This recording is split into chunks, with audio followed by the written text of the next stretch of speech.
રામ રામ ખેડૂત મિત્રો, નમસ્કાર. મારું નામ છે હિતેશ પટેલિયા અને આપણી યુટ્યુબ ચેનલ છે ખેતી કા સાગરમાં આપ સૌ ખેડૂત મિત્રોનું હાર્દિક સ્વાગત છે. હવે આજના વિડીયોમાં ખાસ એ કહેવાનું છે કે ભાઈ જીરુની માલિપા ઘણા બધા ખેડૂત મિત્રોનો ડાઉટ છે, એ ક્લિયર કરવાનો છે.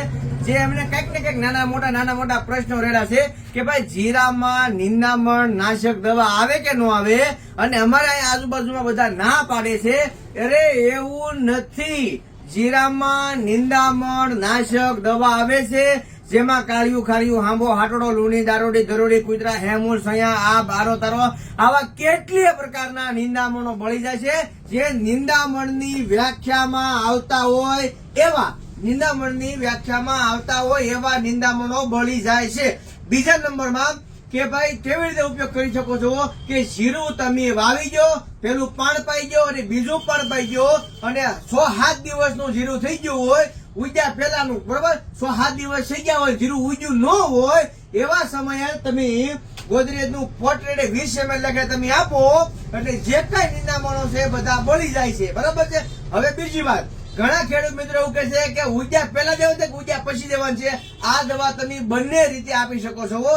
જો જીરું ઉગ્યું ન હોય અને ખડ ઉગી ગયું હોય તો તમારે આ વસ્તુ આપવાની છે 20 ml લખે, અને જો જીરું ઉગી ગયું હોય અને હારવાર ખડે ઉગી ગયું હોય, નિંદામણે ઉગી ગયું હોય, ઘાસે ઉગી ગયું હોય, કચરું થઈ ગયું હોય, બરાબર છે, અને એ પછી ઉગ્યા પછી 20 દિવસે તમે 15 ml લખે તમે આ વસ્તુ આપી શકો છો. ગોદરેજનું પોટેડ આપી શકો છો, અને ધાનુકાનું 1 કિલ આવે એ પણ તમે આપી શકો છો.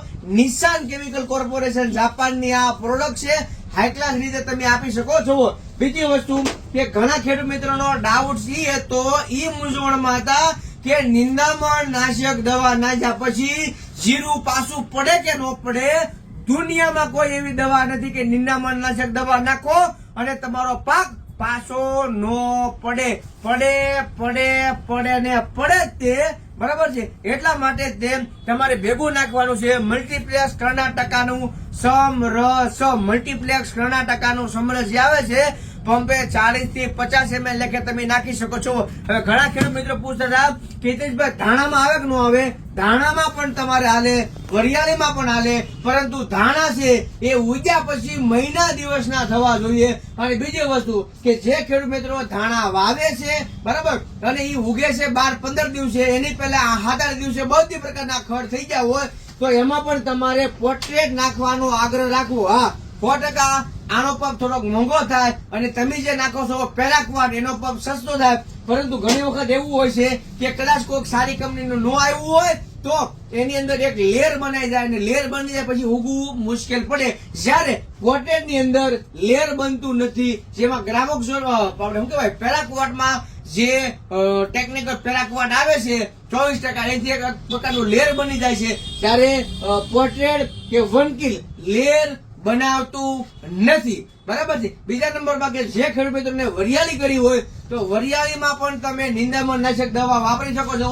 જે ખેડૂત મિત્રોએ અજમો કર્યો છે તો અજમામાં પણ તમે નિંદામણ નાશક દવા તરીકે તમે પોટ્રેટ અને 1 કિલો ઉપયોગ કરી શકો છો. સાથે સમરસ તમારે આપવાનું છે, બરાબર છે. જે ખેડૂત મિત્રોએ ચણા કર્યા છે, ચણામાં તો ખાસ ખેડૂત મિત્રો કહી દઉં છું, ઘણા બધા ખેડૂત મિત્રો આમાં મૂંઝવણમાં મુકાઈ ગયા છે. ચણામાં નિંદામણ નાશક દવા આવે છે ચણા ઉગ્યા પછી, પણ કેવું ખડ બળે? કાળિયું ખારિયું હાંબો કૂતરા મણસો પટ્ટી પાન વાળું, બાજરાના પાન જેવું, જુવારના પાન જેવું, મકાઈના પાન જેવું જે ખડ હોય કૂપડા વાળું એ જ બળે છે. એના માટે તમે ટરગા સુપર વાપરી શકો છો, ધાનુકાનું બાયરનું વીપ સુપર વાપરી શકો છો તમે, બરોબર છે. અને અદામા કંપનીનું તમે એઝિલ પણ પંપે 20 થી 25 ml લેખે નાખીને વાપરી શકો છો. જો વીપ સુપર કે ટરગા સુપર હોય કે ગોયમોન હોય, બરાબર છે, તો એ તમારે નાખવાનું છે પંપે 35 થી 40 ml લેખે, બરાબર છે. તો ચણામાં પછી ચણા તમારે વાવવાના જ હોય, ચણા વાવવાના જ હોય તો વાવી દેવાના, પાણી પાઈ દેવાનું, પછી પાછું તમારે એમાં દવા નાખી, એમાં તમારે ઇલિયાસ નામની દવા આવશે, બરાબર, ઇલિયાસ નામની દવા આવશે, બરાબર. આને તમારે દવા પંપે હોતે હવામાં નાખી અને વળી પાછું તમારે એના પાણી પાઈ દેવાનું છે, બરાબર. પછી એમાં તમારે ચણા તમારા પાકે ત્યાં સુધી ઉપાધિ રહે નહીં, નિંદામણ ઉગે નહીં, બરોબર. ચણામાં આ રીતની માહિતી છે. બીજા નંબરમાં કે જે ખેડૂત મિત્રોને જીરુનું વાવેતર કર્યું છે અને જીરું જેમને ઉગ્યું છે ને ઉગતાની સાથે સાથે તે થોડું જે અમુક ટકા પીળું પડતું હોય અથવા જાંબુડિયા કલરનું થતું હોય અથવા વૈજાવ લીલો સુકારાનો પ્રોબ્લેમ રહેતો હોય, બરાબર છે, તો એની પણ આપણે માહિતી આપેલી છે. આખો વિડીયો આવી ગયેલો છે આપણી ખેતી કા સાગર ચેનલમાં, તમે અવશ્ય જોઈ લેજો. જે ખેડૂત મિત્રોએ કોઈ પણ પ્રકારના પાકનું વાવેતર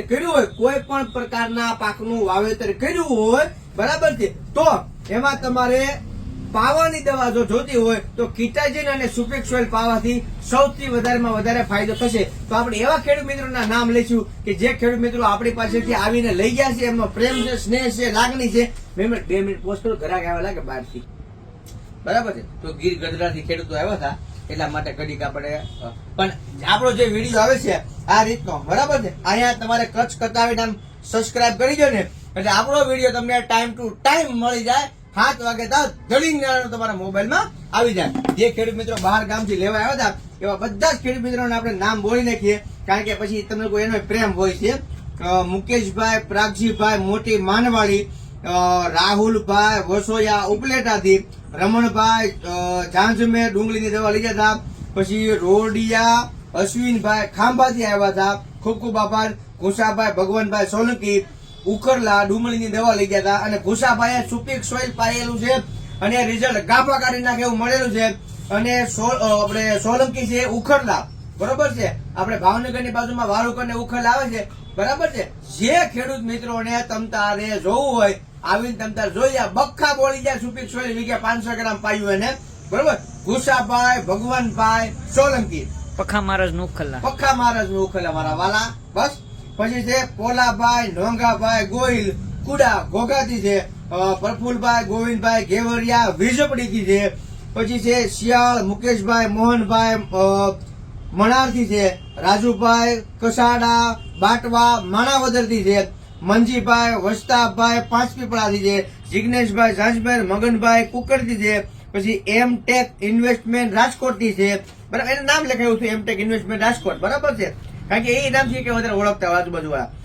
મંજીભાઈ ઓધાભાઈ ગોરિયાળી રામપર છે, આમાં કોરિયાળી લખી નાખ્યું, મને ભૂલ પડી ગઈ બાપા, ભૂલ ગમે પડી જાય. પછી છે મીઠાભાઈ ગોરિયાળી રામપર છે, કિરીટભાઈ જે પઢેરિયા બનાસકાંઠાથી છે, બાબુભાઈ કાનજીભાઈ ઝડપિયા ટાણાથી છે, હીરાભાઈ ભીમાભાઈ મકવાણા બગદાણાથી છે, અજીતભાઈ દેવશીભાઈ ખાંભાથી છે, જગદીશભાઈ લક્ષ્મણભાઈ રાજપરાથી છે, વિપુલભાઈ ભવનભાઈ નાકરાણી ભદ્રાવળ નંબર 3 થી છે, રાજેન્દ્રસિંહ ગોહિલ માંડવા જસપરાથી છે, જસપરા માંડવા કહેવાય ને. પછી છે સાગરભાઈ સોસિયાથી છે, મનુભાઈ રણછોડભાઈ જામુડા મહુવાથી છે, પોપટભાઈ રામજીભાઈ બપારાથી છે, વલ્લભભાઈ બચુભાઈ જામુડાથી છે, ઘુસાભાઈ ધનાભાઈ પાનેરિયાથી છે, વિશાલભાઈ નાથાભાઈ લોંગિયાથી છે, પ્રવીણભાઈ સભાડિયા કુંડેલીથી છે, પછી છે હરિભાઈ ચુડાસમા માતલ પરથી છે.